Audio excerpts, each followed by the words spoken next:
Maintenant, dernière question qu'on voulait vous poser, docteur, c'est de savoir aujourd'hui, comment est-ce que l'AES peut intégrer les BRICS plus? Mais c'est ça. Vous me posez une question toute simple. Mhm. Comment fait-on pour aller dans un club? Mhm. Je veux rentrer dans le club de Monsieur Aboussi. Mhm. Iboussi, qu'est-ce que je fais? J'écris à Monsieur Iboussi. Monsieur Iboussi, Mhm. vous avez un club là, des gens très gentils, des gens très bien, des gens qui aiment la souveraineté, les gens qui ne me mettent pas à genoux, les gens qui ne me volent pas mon argent quand ça passe par mon circuit de paiement. Je voudrais être dans ce club pour que, ensemble, nous nous protégeons notre monnaie. Je vous écris. Mhm. Donc, première chose, chacun des pays, individuellement, mais aussi collectivement, parce qu'ils ont signé une alliance, doivent écrire pour faire une demande pour intégrer les BRICS+. Première chose.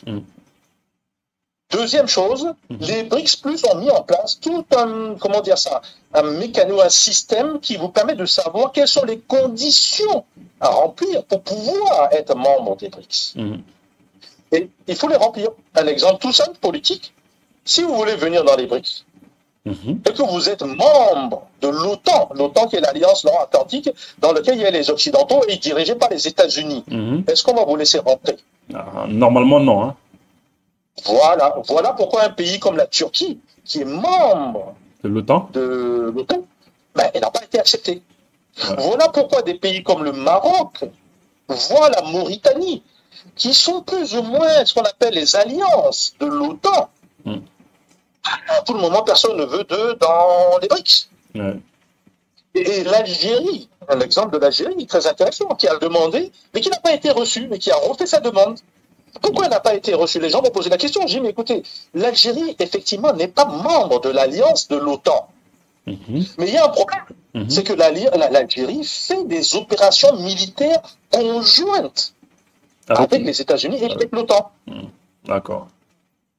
C'est un fin de non-recevoir pour la Chine, pour la Russie, parce que vous n'allez pas introduire le renard dans le poulailler. Ça, c'est vrai. Sinon, c'est dangereux.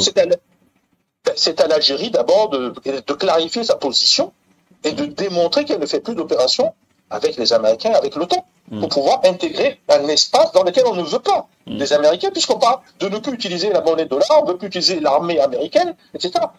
Alors vous allez me dire, mais l'Arabie Saoudite fait des opérations. Oui, mais l'Arabie Saoudite a séparé les deux.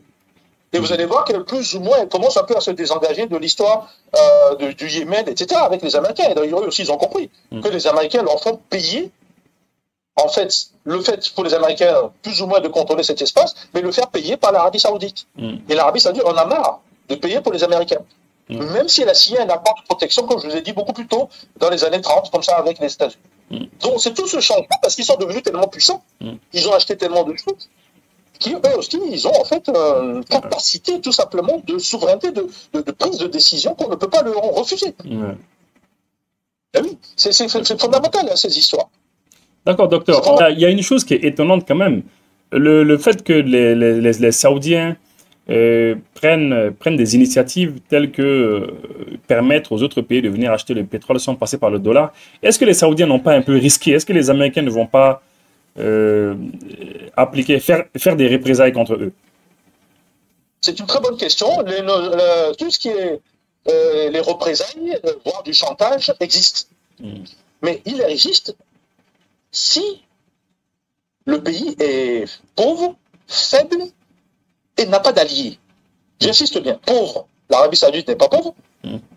Faible, l'Arabie Saoudite a acheté je ne sais combien de capacités d'armement et de protection.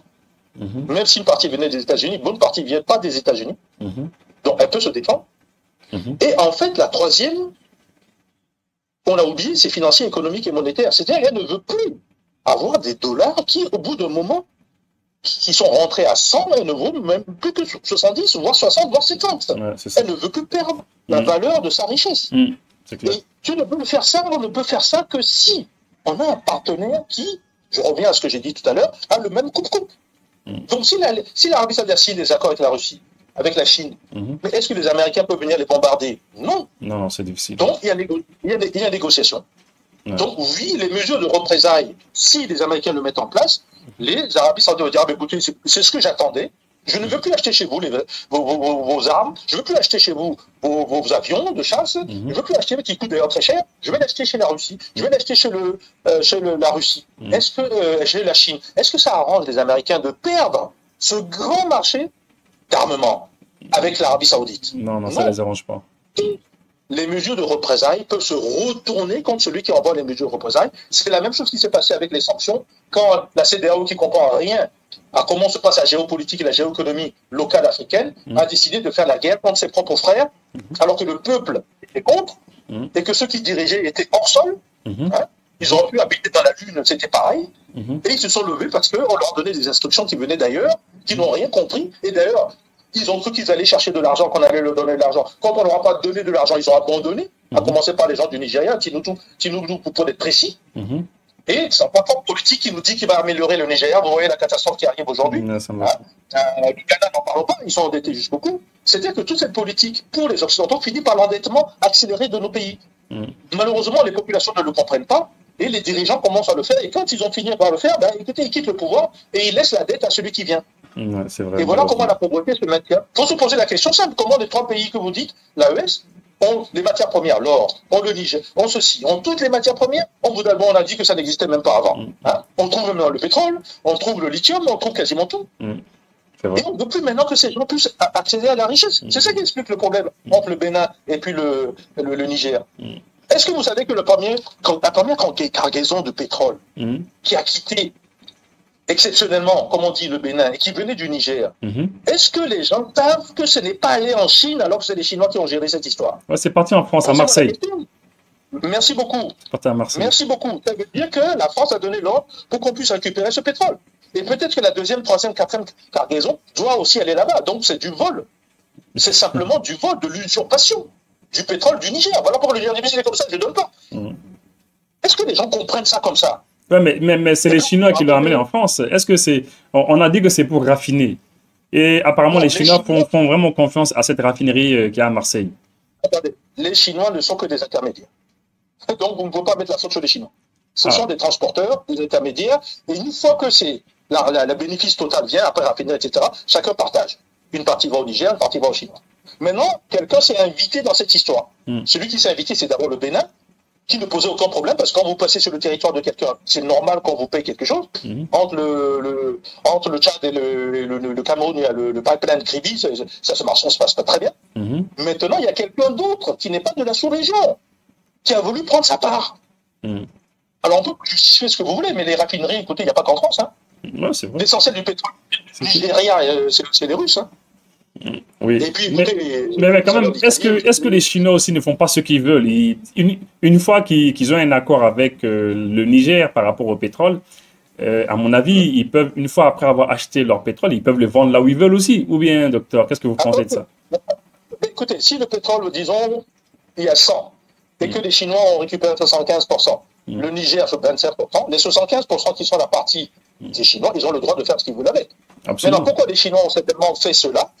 Ils ont pensé qu'ils ont affaire à des gens sensés et qu'en leur donnant une petite part, 5%, j'en sais rien, le reste va venir vers eux. Mais, sauf qu'une fois que la France a goûté à ça, et la deuxième partie doit venir, la troisième partie va venir, la cinquième partie va venir, et là, les Chinois qui sont toujours peureux de prendre des positions officielles et claires vis-à-vis de la souveraineté africaine, parce que c'est ça le fond du problème. Ouais, non, les Chinois, ils ne sont pas clairs. Vis-à-vis du Niger, on n'aurait pas toute cette histoire.